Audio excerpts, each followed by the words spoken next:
Hello and welcome back to Awakened Entrepreneur Evolution. My guest today, I cannot wait to have some of the conversations that we are going to be talking about. She is the founder of, get this, the Everyday Mystic, a keynote speaker, podcaster, transformational mentor, business advisor, mother, wife, fellow traveler on this amazing trip we call life. I mean, if that's not music to your ears, I don't know what is. Please welcome Corissa Saint Laurent. Hi, Hi, Carissa. Jana. How are Nice to you? see you. Oh, I can't wait. As always, my audience knows we do a little chatting before the show. And it was one of those where it's like, let's just go ahead and push play, like or record. Let's just go. So many beautiful things. I love the idea of the everyday mystic and just really blending, like I say, the woo and the do into your business. So, you know, I would love to hear like how did what inspired you to go in this direction? Well, first I have to say that's exactly what called me to your podcast, the blending of woo and do. It's so perfect. It's so me, and it's so what I teach because I believe that this is, bringing mysticism, and the whole mission of the Everyday Mystic is to demystify the mystical Yes. and What is bring it into the everyday life so that people can actually benefit from it in their everyday life, in their parenting, in their businesses, in their relationships, in their making money, all the things that we do here on the earthly plane, all need to get done. We're not all suited for going off and living in the cave and, meditating under the Bodhi tree. We're living regular lives as well. And we can enhance those regular lives through mysticism, through spirituality in such a beautiful way. And it doesn't have to be we go off and do that at a retreat and then we go back to our life and it's not infused with any of that. So for me, what how this all came together is that I was living those two separate lives. I was a mystic on the side. I was a spiritual person in the closet. I was doing that energetic work behind the scenes, and I had a very conventional corporate life. And although I was an entrepreneur for most of my life, I started out that way and I was in a very wellness based, I was an energy worker. I mean, it can't get any more woo woo than that. But from the very early start, I knew that I couldn't just do that work as a technician. I wanted to and did build a company around it Mhm. so that I could get it out to many more people. And my intent has always been to be the bridge for whatever the work is to a new audience and help people walk that bridge and go, oh, this isn't so scary. This isn't so different from what I've been doing. It's just kind of doing it in a slightly different way. And so, even though my career started out that way, I ended up going kind of full on conventional by starting a marketing and branding agency, which had no woo involved in it, except for maybe me in the background somewhat, but it wasn't a part of the business. And then I went and worked for a company called Constant Contact, a marketing software company for 8 years. And then I went to work for Google for 4 years. And there was nothing woo woo about that 12-year period. And after that ended, I rediscovered my spirituality. I rediscovered myself as a mystical person who had been living in the shadows of my conventional life. And I knew I needed to bring that forward and into not only my completely front and center within my personal life, but I needed to infuse it in my professional life. And that's what the Everyday Mystic has done. Oh my gosh. I mean, where do I even begin? So many amazing things that you just said. The bridge, I deeply resonate with that as well.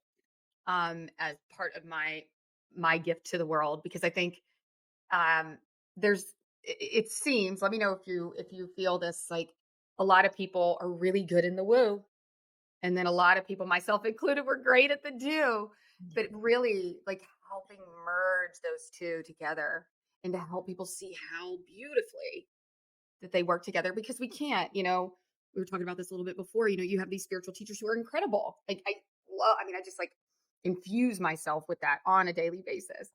However, when they say, and then I just meditated and allowed, and it's like, well, tell me more. Yeah. What else happened in there? Because that just sounds way too simple. And you're on YouTube right now. So you didn't just allow because there's action being taken in this Yeah. very moment that you're talking about allowing. And so that's what this whole thing's about, right? This Mhm. whole podcast, the woo and the do, the awakened conscious entrepreneur, which you embody so beautifully. So what was it? Because I have a very similar corporate long sales of all thing background. And was it a gradual thing? Like, how did you, because I came into the woo piece later. So I've Mm. never, I would love to understand a little bit more about like, how did you leave that behind? Like, it's like once that nut's cracked, it's like, how do you how do you not, you know, Keep going. yeah. Yeah. Thank Um, you. I think for me, it was so early on that my original awakening happened that I've had all of these what I will call fits and starts, and I was always on the path. I believe we're all on the path, whether we're aware of it or not. And when I felt like I wasn't on the path, I was still on the path. I was just on a very dark part of the path. And I was in a very scary part of the path that I had to travel into in order to shake myself out of what I was doing to myself. And so my first awakening, just to give you a really brief summary on it, happened at 16 years old. And it was through a traumatic brain injury, an accident that I had that opened me up to God, opened me up to spirit. I became a channel, and I was being channeled through, and I was led into my healing, and I visualized my entire healing journey, and it was incredible. But I was 16, and this was in the, when was this? Early 90s. It was basically the beginning of the 90s. So woo woo was very woo woo. I mean, we didn't even whisper woo woo. It was so woo woo that it was weirdo woo woo, right? I had no one around me to help me usher more of that in. And so I just went back to sleep and I studied on the side. It opened me up in a way where I was investigating things. I absolutely became a seeker then, but it was done on the side. It was very little bits here and there. I would pick up a book here and there. I didn't talk about it with anybody. I didn't have any teachers or guidance. My parents weren't minded this way. So it was just myself on my own doing this thing.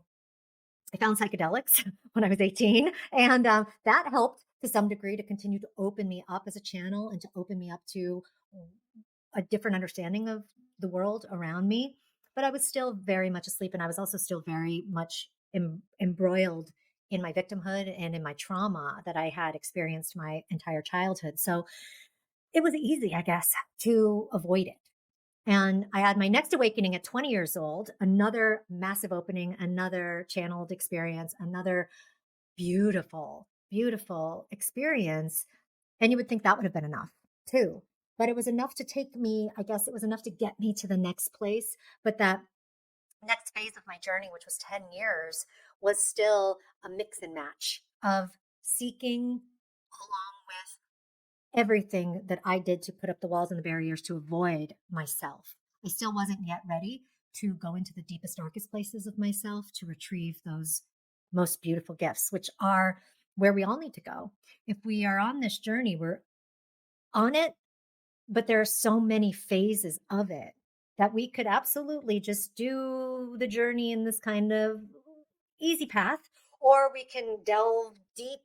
And as we delve deep into the deepest, darkest places, we will catapult up into the most exalted, beautiful, light filled places. But it does take the traveling into those depths. And so, for, good, I would say 20 years, I was only kind of going so deep, and then I was catapulted down into these deeper places. And it was hard, and it was still is to some degree. But what I discovered in that was my strength. And I discovered my true connection to source. So all of those reminders that I was connected and those experiences that I had that showed me that I was connected, I hadn't fully trusted it yet. I hadn't fully leaned into that and said, "Oh, I am actually a emanation of God. I am the divine. I am this spark of creation. I am a co-creator in all of this." Even though I intellectually would explore that, I didn't believe it. And so I had to get to that belief place, that full faith place, to then be able to fully embrace it. And that took decades of time. Oh my goodness. Well, what I love about this, so many things. And I just so deeply resonate with your story. I think so many people don't even know they're on the path that are, are like just me, for example, going to see a psychic. in my 20s and being called a seeker. And then that was it for a while, but then it was like always watching Ghost Hunters of all things. Right. You know what I mean? But it was just like I always knew there was more. Mhm, And then, if you think about like some of these things come like with hindsight, right? mhm, Most all of them, actually, at least for me. And it was like even the way I leaned into my intuition at like 21, when my boss came to me and said, "We want you to do this certain sales thing." And I was like, "No, no." And it was like my first year in my job. The last thing I should have been saying was no. And so it's just like when you really you I think we don't even understand, for those of us that haven't had like the big giant like kundalini, it's not that big. It wasn't for me at the time, but it's all of those little like God shots or just those glimpses and those moments of clarity. And that counts too, people, Oh, and those count more than anything, I think. It's just whether or not we're ready to listen to those, but they are yes. as important, as powerful as the big, big, seas are parting kind of Right, moment. right. Well, and so many people talk about that, but then it's like, well, I don't know. What else? But I think it's just we all bloom a little bit differently. And then the other thing I love about what you said that's always been, because I'm such a curious person, and you hear people in the spiritual space and like, and then I woke up, and it's like I've never heard anybody talk about, and then I decided that was too much, and I went back. Mhm. But that's very, that woo and do, because the programming can be so strong. Oh, yeah. And I just love that because I'm like, yes, it's Mhm. not like everybody's stories. Like I was going along and then all of a sudden the skies parted and this column of light came down and I've never been the same again. Yeah. And it's like I Yeah. never looked back. I quit everything that I ever thought I was and became this new human in that moment. And it's like mine was more gradual than that. Yeah. you know? And everybody has their own pace and their own unfolding is all unique. It's all unique. We can learn from each other, but never compare Yeah. to one another because you are absolutely on your own unique and also free will journey. It's not predestined. We have free will to make a decision of going this way or that way at any moment. So at any moment, we can change the trajectory of that path. We can say, oh, okay, I am ready for it to be full Kundalini, awakening full, never going back moment full. I've had that now, but it took a lot of convincing by my soul team, by God. It took a lot of convincing by myself, my higher self, to show me that way. And I wasn't trusting of that because I had a lot of trust issues in general with the world because of how I came in. I believe that that was my choice this time around to go through that and experience that so that I could gain whatever gifts I've gained along the way from it. But at any point, we can choose to make any decision we want to. It doesn't have to be okay, well, you have to go through the dark night of the soul that's going to last this long, and then you're going to come up from that. It doesn't have to be like that, but a lot of people need it to be like that. Right. A lot of people need for there to be some severe push off the ledge in order for them to realize and to awaken. They need a tragedy, or they need that like the sky opens up moment that might come for some. But typically, we need that push. And I always picture the scene in the Matrix where he takes the pill, right? And then he Yeah. goes gets shot down basically through that like sewer system and then awakens in the pod. It's like we need something so strong like that to break the programming. Yeah. The programming is very powerful. And unless you were guided and taught somewhere along your journey that we're more than that, we need to figure it out for ourselves. Absolutely. And one thing I always say about my awakening is I hit my mountaintop at the same time. And because I did all the things, it's like Jim Carrey says, like, I hope everybody gets exactly what they want so that they realize that's not it. Yes. And when I realized though it wasn't it, that was a very scary thing too. It was like the program ended, Mhm. and it got dark for a while because it was like, I don't know what to do now. But, eventually you stop rearranging deck furniture on the Titanic and you go, there's nowhere else to go but within, you Yeah. know? But it was just so interesting because I didn't even realize that that was my dark night of the soul because I heard about that so much later.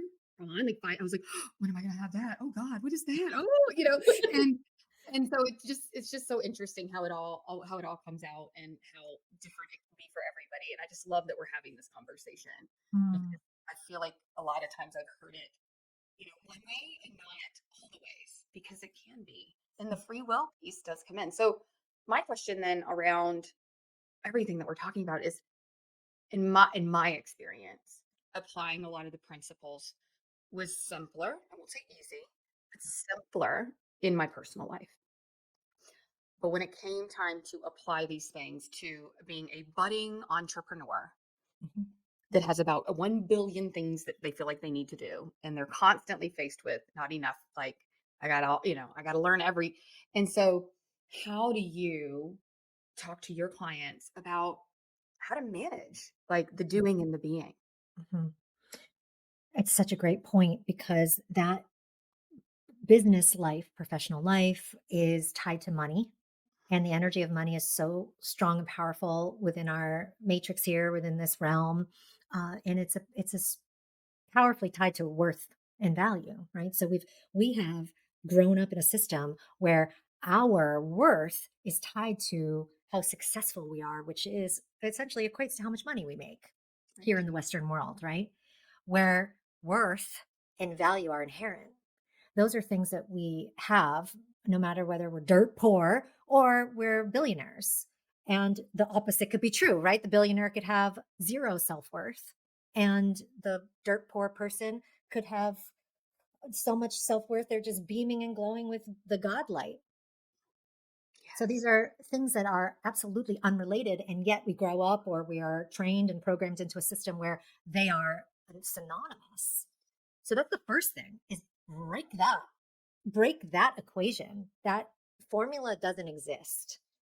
And that takes more than just saying you're going to break it. Because just like, oh, I'm awakened and oh, I'm going to go live in bliss now. Right? We can't just have a moment and expect that to change our lives. There is a reprogramming, a both an unlearning and a relearning. Just like you said, the mountaintop moment and the dark night of the soul all happening at once you make that realization. So once you have that realization, I want more. This can't be it. What else is there? And we start to ask ourselves those questions, then we can start to break apart the paradigms. So that paradigm is a big one when it comes to being a business owner, absolutely, but even being an employee, because you are trading time for money in that scenario, even more so. When you're a business owner and an entrepreneur, now you're responsible for that. So then it layers on a whole nother thing. But let's stick with the money making part of it for a moment, and how that's tied to value.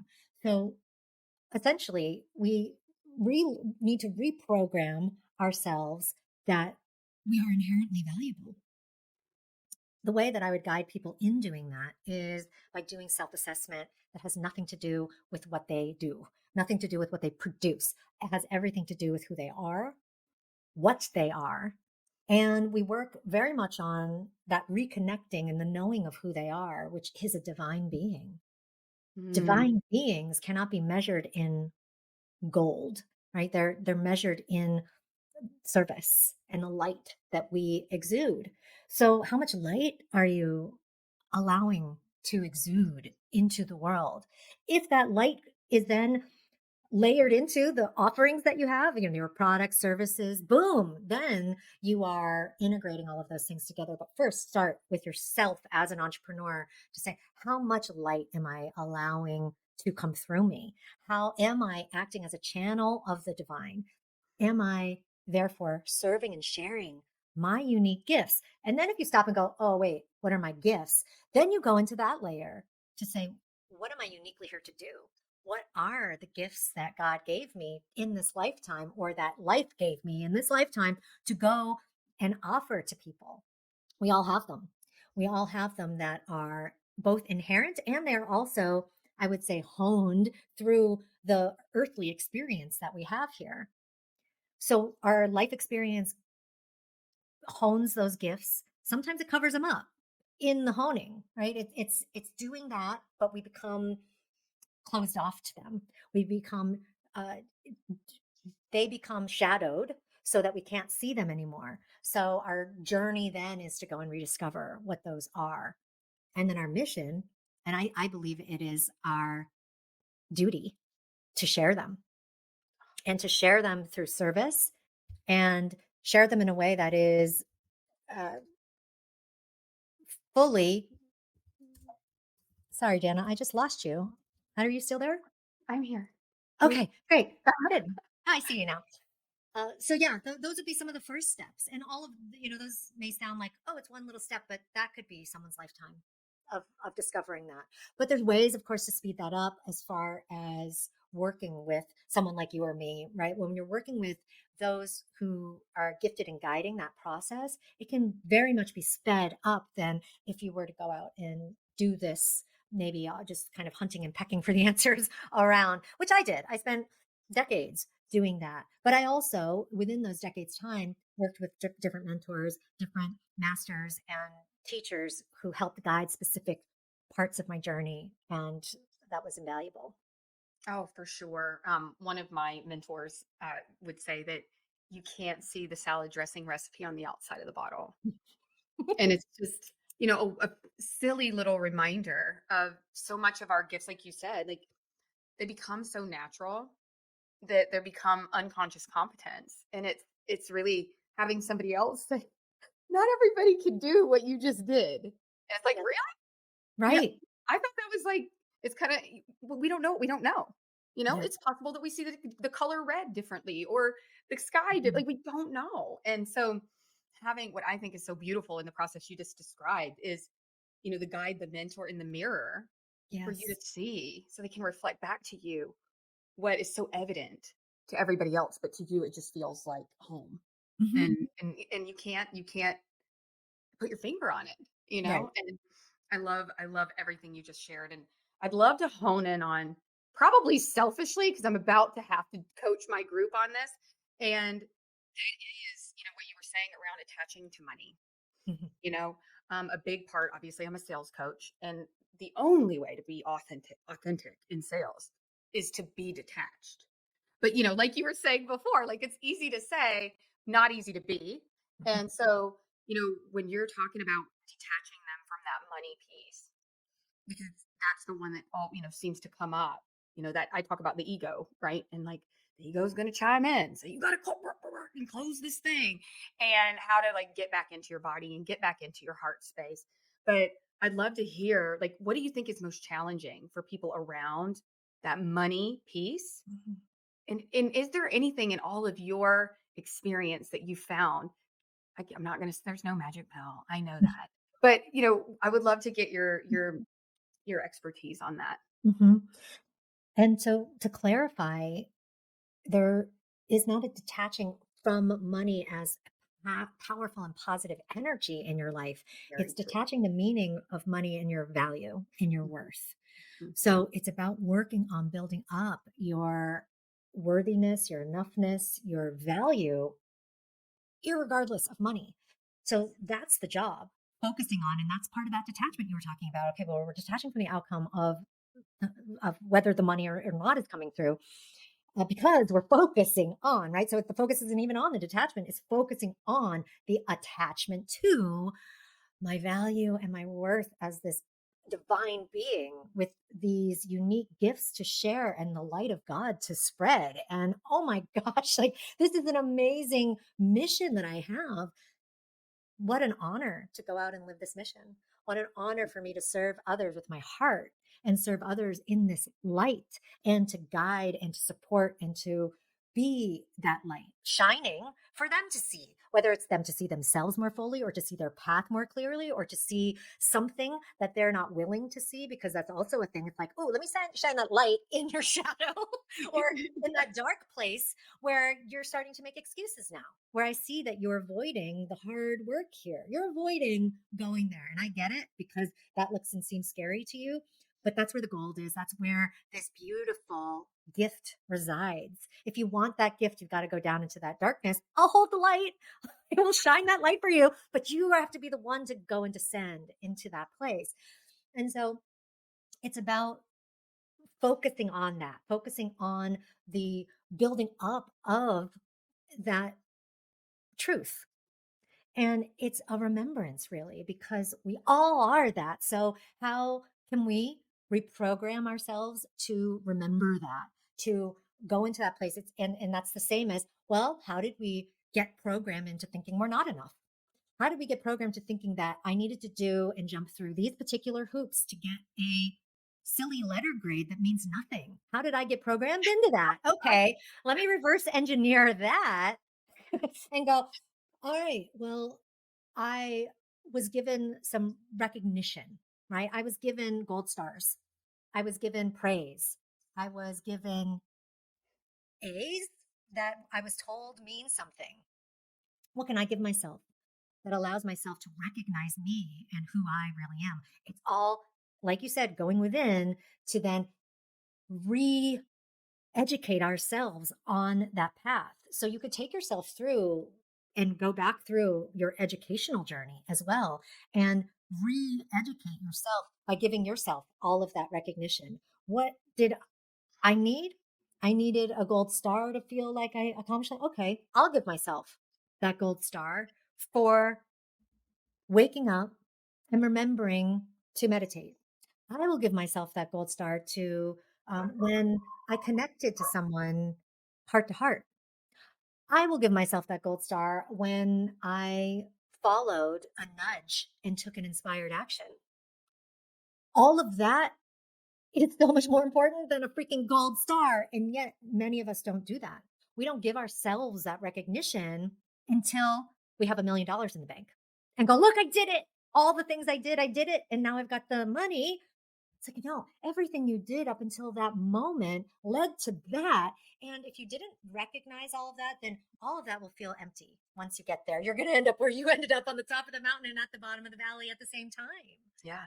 So it's about recognizing who we are, our genius, our beauty, our light, our the love that we are at every step of the way, essentially pouring that into ourselves so that we can then emanate that out as clearly as God does, as clearly as creation does. Just look at a flower. I mean, just look at things in nature and just, I mean, I weep when I look at some of this stuff.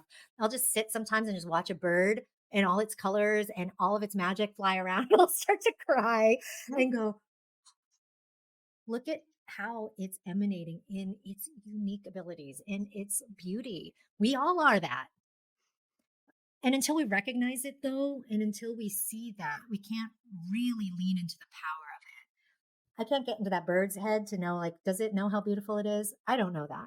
But I know we have consciousness, and that consciousness can work against us because of the programming. So I know then that we have to wield our consciousness. We have to actually use that consciousness in a powerful, positive, proactive way because we've got it.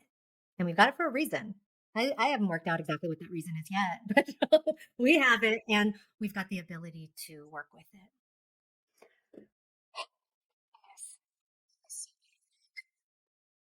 Speaking of a flower blooming, like that whole thing was so beautiful to witness what you just Mhm. said and how beautifully you said it. And I would encourage everybody to just rewind and listening to that over again and over and over and over and over because it was there's so much truth and there's so much wisdom that it was just beautiful to witness because I've just not ever heard anyone, we talk about, dropping the resistance and waking up to all that you are and I'm divine source conscious and all of these things, but the way you weaved that together and the gold stars and all of that and then even something that I feel a lot of my healers get a little bit wrapped around the axle about with all of that is, well, I worked with that part of myself. So it's good. And it's like, no, Mhm. you're still going to have to be a ninja in your head about it. There's still reps to be done. Like you still have to do that conscious piece Mhm. until you don't. Yes. And And that doesn't mean it's not working. the best You just do analogy it I until you can don't have give, to. yes, so true. The best analogy I can give around to that is breathing. Could we go through the rest of our life not breathing? We need breath. Breath is our connection to spirit. It's our connection to life force. And just like breathing that we absolutely need, we also have this thing called consciousness. And we have the ability to analyze and pick apart and create. I mean, the creation piece is really, I believe, what we're doing here. So earlier I said I don't really get what consciousness is, but I if it's anything, it's having awareness of our creative abilities and then being able to co-create with the universe things that don't yet exist here. That's magic. We literally every I look around at things sometimes and go, "Oh yeah, that started as a thought. This was a thought. This was energy before it became a thing." And so if we have any weird misconceptions or any hangups on thinking about this entire realm we're living in as being energy, just look at every single object around you and go, "Oh yeah, that started out as energy. It started out as a thought form and an inspiration, so something that came in and inspired or came into from the spirit and came into somebody's brain for them to go, oh, I wonder if I could create an object that would allow me to amplify my voice through this thing, right?" And then boom, boom, boom, boom, boom, we've got all of these iterations of a product that we now take for granted. And it's kind of how we take ourselves for granted. We take ourselves and the power that we have, the co-creative ability we have, the light and love that we are, we take it for granted. And we're so powerful and so beautiful that um, and maybe it's because we're so used to that, and it takes tragedy to reawaken ourselves to it, and that could be a personal tragedy, it could be a earthly tragedy, something going on, but maybe we do need that as humans. I don't know. It seems like, wake up, human. Like, what more can I show you? What more beauty could I give you and empower could I imbue in you that you would understand this?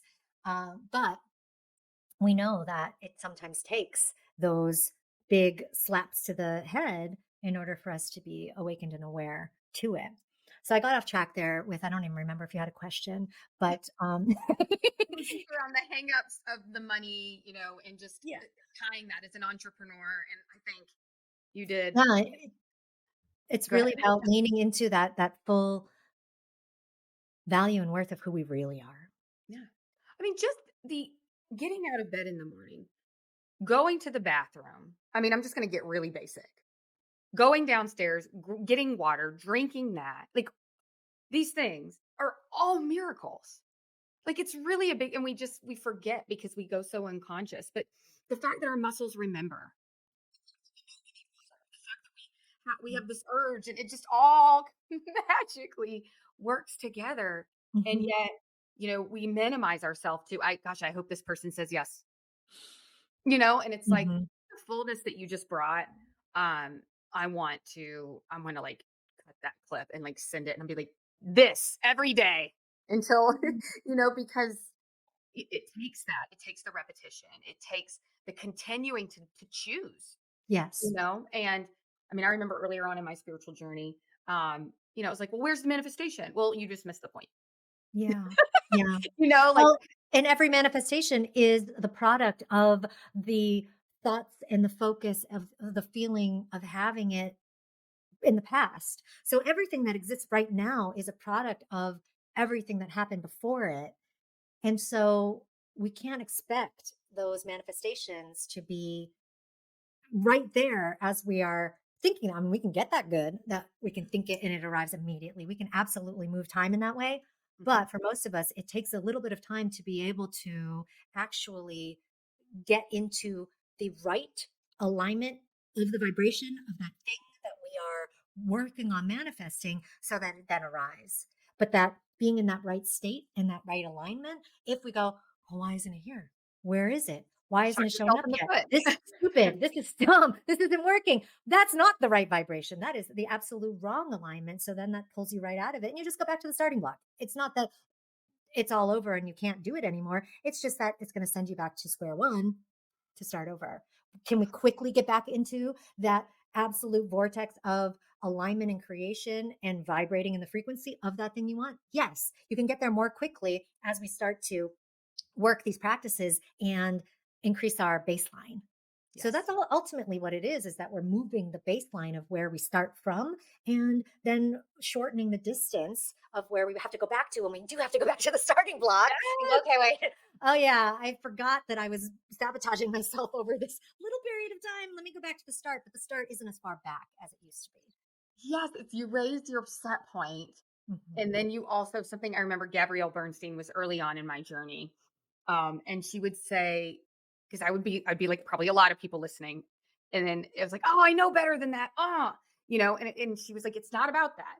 It's about your comeback rate." And I'm like, "Oh, Yes. that's right." And so it's that, and I, I think about that in my business and the success I've had, and it's been that cumulative thing to where I'm like, "That's okay," and then we just get right back into it, Mhm. and just it's I've done a lot of thinking about this, but bottom line is like it's managing what shows up on your way to the desire. Are Mhm. you going to let it slow you down and take you out, even just for a moment? Or are you going to continue to hold that frame until it happens? Mhm. And it's, I love this conversation. And I know we're way over, but I wanted to say, please, we're going to have all of your links and all that stuff in the show notes, but please tell people where they can find you. And if you brought a gift or anything for the audience, now's the time. Please let them know. I know after this conversation, they're going to be like, Carissa, where are you? I would love for you to go check out The Everyday Mystic. I have a podcast that you can tune into. It comes out every Sunday, and I talk with guests like Jana. I share solo casts and talk about bringing the mystical into the everyday and what that really means to do that. So, if you're wanting to lean into some new practices, just get some reminders and also some energetic guidance and channel transmissions that come from the beyond. Definitely tune in to that podcast. I have some new programs that we're launching. One's called Epic Entrepreneur, and that's specifically about guiding people who want to truly step into themselves as entrepreneurs. We know the difference, right, Jana, of what it means to have a product that you sell and to be an entrepreneur. So we are within that program teaching people how to step into the full power of themselves as an entrepreneur, both strategically and energetically. And then after 3 months, have a launch ready plan for a scalable business following their calling, doing something that their soul is absolutely calling them to do. And that means it needs to be in the world. It absolutely needs to be in the world. And that's another thing going back to what we were talking about around worth is that we need what you uniquely have to give. We all need it. The world needs that light and that love that pours through you as you focus on the thing that you love. So if you think and if you've been told, "Oh, that thing is stupid, it's silly, you'll never make any money at it," but it's something that lights you up and that you absolutely love to do, we absolutely freaking need it. We need it more than we need you to go and do some conventional job. Hmm. 1,000 times more. So that's really what the Epic Entrepreneur Program is helping people who are ready for that, create that and lean into that. So go and check that all out. You can find me too on my own website, CorissaSaintLaurent.com. I'm a speaker and a mentor and do some business advising on the side as well. Oh my goodness. Well, thank you so much. And I'm Mhm. sure everybody's going to check that out. And I guess my last little question is if there was any advice for that former any versions that we spoke about of you, what would you tell her? Mm.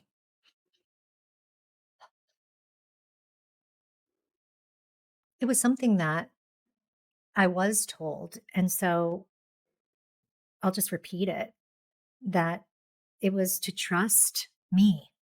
And I never knew exactly who me was. Trust me, I initially thought it was something outside of me, but I eventually realized it was my higher self, which is connected to all things, which is the energy of God, which is this oneness. So there is no separation of that me. We use that word and it feels separate, but the higher self versions of us are part of a oneness that is an allness, that is everything. So trusting that, fully leaning in and trusting that focus area. And it's not that we just trust it and don't do anything, but we trust it and lean into it and listen, take inspired action. We follow the nudges. We continue on this path and have the courage to do that. And so it's a twofold thing. It's really trust and courage. And the more that you entrust entrust yourself, the more it gives you the courage you need to keep going every little step of the way. Absolutely. And it's just like you said, like when you can develop that trust, what is there ever to be afraid of? Like Right. you just know that whatever's on the other side is exactly what you need. Mhm. And I love that. So thank you so much for coming. I'm so glad we had a chance to connect. Me too. You're so Thank welcome. It was wonderful. And thank you to everybody listening. I know that was a pleasure. And I look forward to seeing everybody next week. And don't forget, all of the links and everything will be below. So we'll see you again soon. Thanks so much, Carissa. Thank you, Jana. Bye for now.